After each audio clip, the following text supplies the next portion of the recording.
geological sondage was here, and you can see it, right? And it was a chance. That's where they started to find the first plaquettes. The little sandstone, flattish rocks we find, we call them plaquettes in French, right? That's where it was found. This part here is the first one that we exposed 3 years ago. And from there, we had to expand the sector, going rather with exploratory test trenches to try to find the edges and how big, to try to get a sense of how big it was. As of today, it's about 10 meters long. By the stones, they cover an area about 3 meters wide, knowing that it may articulate with the limestone up here. What was interesting is that as we were expanding to the west, that organization started to change and to rather get more organized here than down there. The main principle we see is that the Magdalenian people used big blocks, and I should have a plank somewhere in the middle. This is not stable. No, that's okay. They used big blocks, these blocks here, lined up in lined up fashion, right? And you can follow them. And on the side, they use the sandstone plaquettes. These blocks, for the most part, they come from the limestone we have in the trail. So that's probably where they collected them. The plaquettes, the sandstone plaquettes, they come from various outcrops down the slope. The furthest ones, they probably come from 200-300 meters down the slope. What we discovered last year is that these blocks, this pattern, is interrupted once in this area here, where they seem to have built a squarish cyst, sort of. And it's empty. There is no artifacts in it, there's no stones, there is nothing in it. And we're still unclear about the function of that cyst.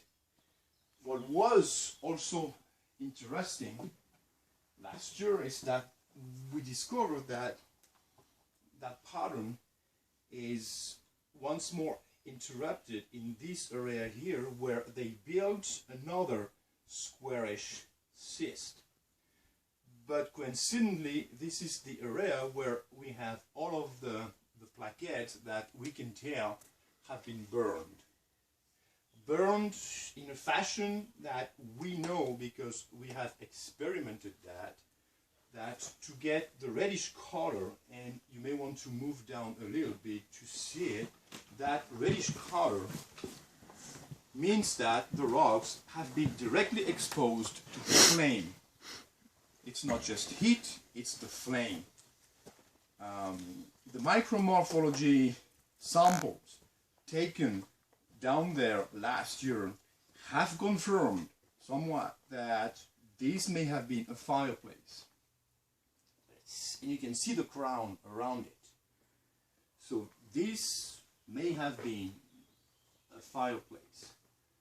Outside of that, towards the east, that the setting, that pattern is becoming more obscure to us, also because the surface excavated down here is smaller. So we will have to expand the surface here.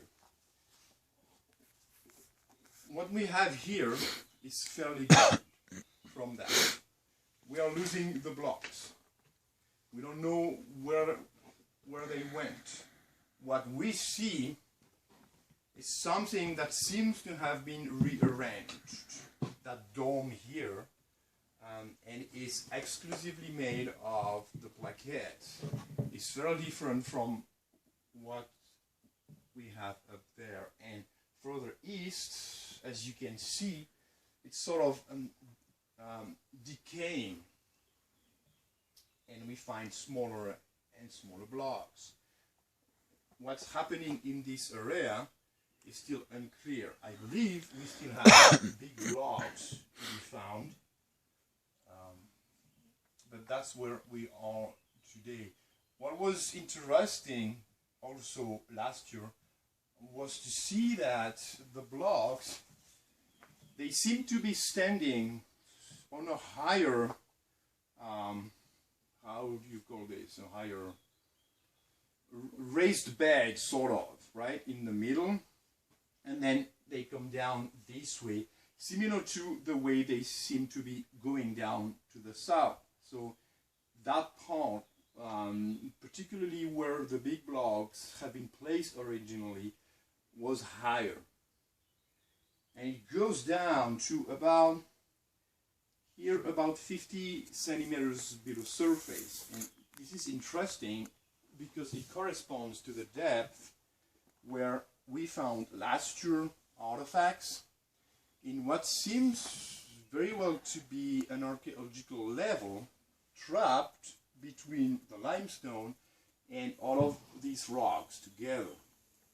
So we think, as of today, we think that this was a hut, some sort of a hut, where the rocks placed together acted as the mirror of that limestone here, and it was to support what we think was a superstructure made of wood and hides, probably, like a tent, semi-buried tent.